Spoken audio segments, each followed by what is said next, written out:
అందరికీ నమస్కారం.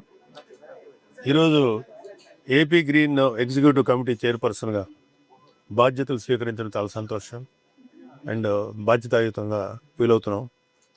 నాకు ఈ బాధ్యతలు అప్పగించినందుకు మా నాయకుడు ఉప ముఖ్యమంత్రి శ్రీ పవన్ కళ్యాణ్ గారికి, అలాగే కూటమి నాయకులు ఆంధ్రప్రదేశ్ ముఖ్యమంత్రి గౌరవనీయులు శ్రీ చంద్రబాబు నాయుడు గారికి, అలాగే గ్రీనరీ మీద చాలా అద్భుతమైన అవగాహన ఉండి దేశాన్ని ప్రగతి పదవులు నడిపిస్తున్నటువంటి భారత ప్రధాని శ్రీ నరేంద్ర మోడీ గారికి, అలాగే మిగిలినటువంటి నా అసెంబ్లీ అండ్ కౌన్సిల్ సభ్యులందరికీ, ప్రతి నాయకునికి, కార్యకర్తలకి, అలాగే మా జనసేన కార్యకర్తలందరికీ అందరికీ హృదయపూర్వక నమస్కారాలు. మాకు పవన్ కళ్యాణ్ గారికి మాకు ఒక మొదటి నుంచి మాకున్న ఇంట్రెస్ట్ ఏంటంటే ఈ గ్రీనరీ మీద చాలా ఇంట్రెస్ట్ ఉంది మాకు బేసికల్గా.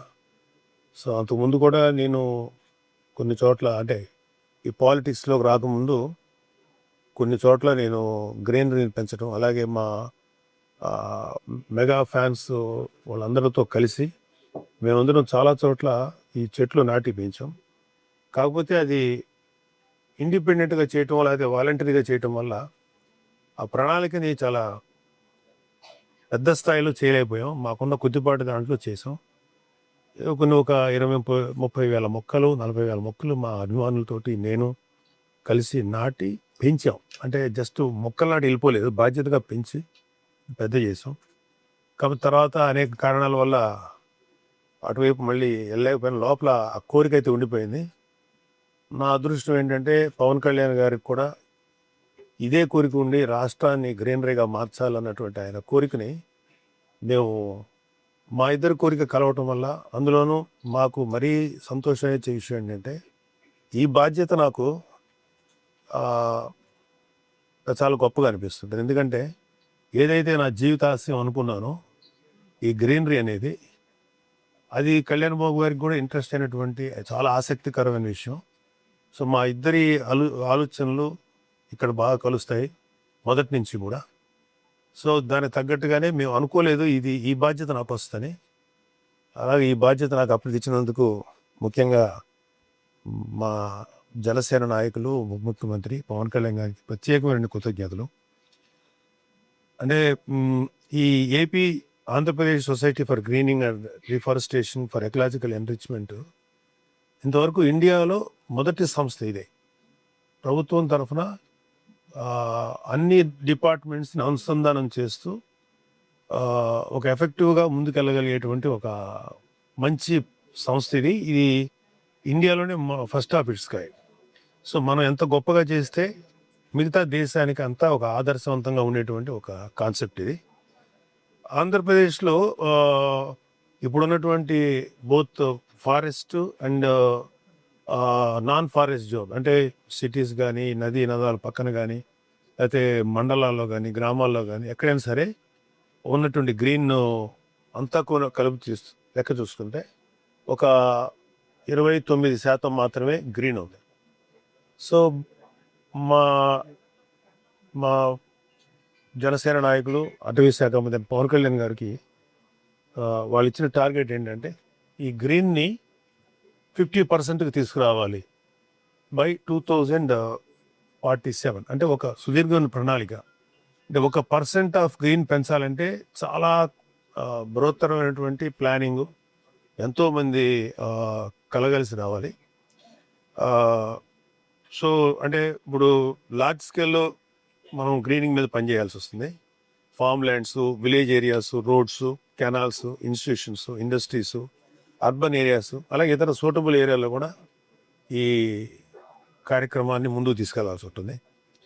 అలాగే agriculture, horticulture, Panchayati Raj, rural development, education industries, revenue, water resources, transport, roads, buildings, forest, ఇతర డిపార్ట్మెంట్తో కోఆర్డినేషన్లో పనిచేయాలి.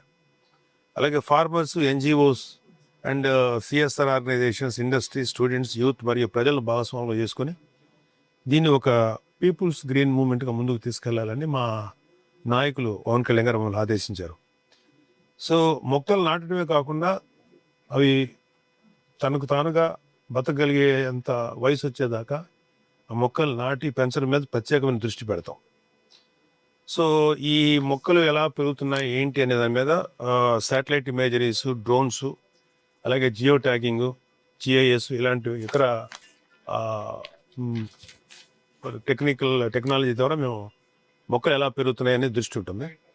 అలాగే డిస్ట్రిక్ట్ లెవెల్లో డిస్ట్రిక్ట్ గ్రీన్ డెవలప్మెంట్ ఏజెన్సీస్ ద్వారా ఫీల్డ్ లెవెల్ ఇంప్లిమెంటేషన్ మరియు మానిటరింగ్ కూడా బలోపేతం చేయాలి.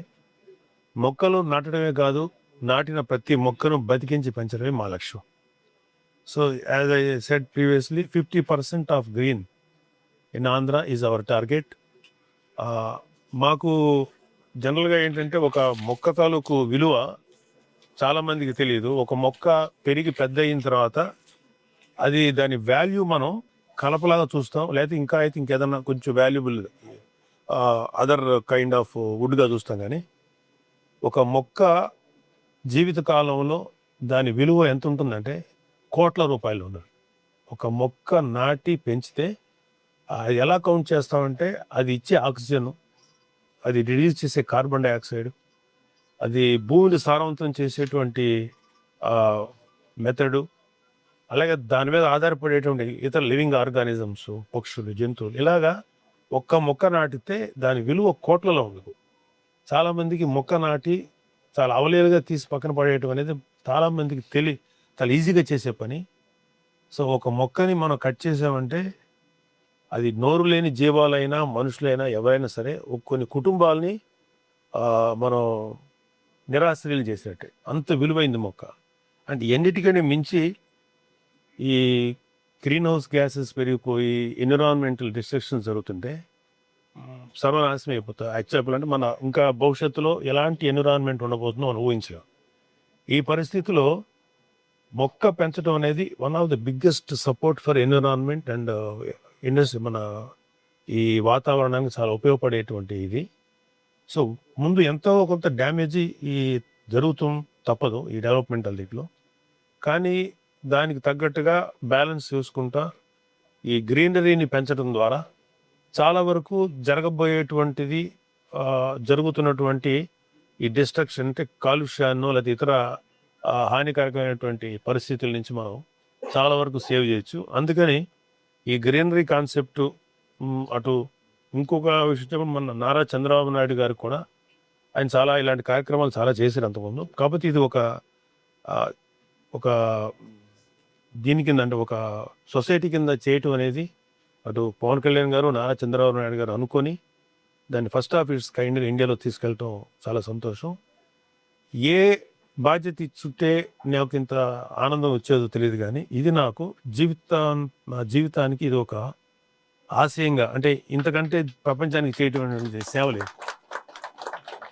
ఇది కేవలం నాకు ఇంకొకరు ఎవరికో ప్రభుత్వానికో చంద్రబాబు నాయుడు గారికో కళ్యాణ్ బాబు గారికో నరేంద్ర మోడీ గారికో పేరు రావటం కాదు. ఇది భారతదేశంలో మన చుట్టుపక్కల ఉన్న ప్రతి చిన్న బిడ్డ కూడా ఆరోగ్యకరమైన వాతావరణాన్ని క్రియేట్ చేయడానికి ఈ మొక్కలు ఉపయోగపడతాయి. సో ఇది ప్రతి ఒక్కరి కోసం మేము చేస్తున్న కార్యక్రమం. కాకపోతే ఇది విజువల్గా అది కొన్ని సంవత్సరాల పాటు మేము కృషి చేస్తే కానీ తెలియనటువంటి ఒక ఆలోచన ఇది. సో మేము దీనివల్ల మాకు వ్యక్తిగతంగా ఎంత పేరు వస్తుంది, ఎంత మైలేజ్ దొరుకుతుందని ఆలోచించడం కంటే కూడా భవిష్యత్ తరాలకి మేమేం చేయగలుగుతాం, భవిష్యత్ తరాల యొక్క లైఫ్ని మనం ఎంతవరకు అంటే నెక్స్ట్ తరాలంటే వాళ్ళే ఈ ప్రపంచాన్ని ముందు తీసుకెళ్ళగలిగేవాళ్ళు. సో వాళ్ళందరిది వాళ్ళ భవిష్యత్తు, వాళ్ళ యొక్క బాగోగుల కోసం, వాళ్ళ యొక్క ఆరోగ్యకరమైనటువంటి వాతావరణ పరిస్థితుల కోసం ఇది చేస్తాం. అంటే మాకు అందరికీ ఒక ఇన్స్పిరేషన్గా ఉండే ఒక సామెత ఉంది. అది ఒక ఆఫ్రికన్ సామెత. ఏంటంటే మనం ఈ భూమాతని అంటే భూమిని అంటే ఈ వాతావరణం లేకపోతే వాటెవర్ మనం ఉన్న దీన్ని భవిష్యత్ తరాల నుంచి అప్పు తీసుకున్నట్టు. సో మనం ఒక అప్పు తీసుకుంటే మనం ఎంత బాధ్యతగా తిరిగి తీర్చాలనుకుంటామో అలాగే ఈ భూమాత తాలూకు రిసోర్సెస్ని అన్ని మనం జాగ్రత్తగా వాడుకొని తిరిగి డిస్ట్రక్ట్ చేయకుండా నెక్స్ట్ తరాలకి మనం అప్పగించాలి. అది ఆఫ్రికన్ సామెత యొక్క అర్థం. సో ప్రతి ఒక్కళ్ళు కూడా ఇది నాతోనే ఎండ్ అయిపోవాలి, నేనే ఎంజాయ్ చేసేయాలని ఇష్టం వచ్చినట్టు ధ్వంసం చేయకుండా నెక్స్ట్ తరాలకు అందించడం మన బాధ్యత. సో ఆ విధంగా మేము ముందుకెళ్తూ the best we can do video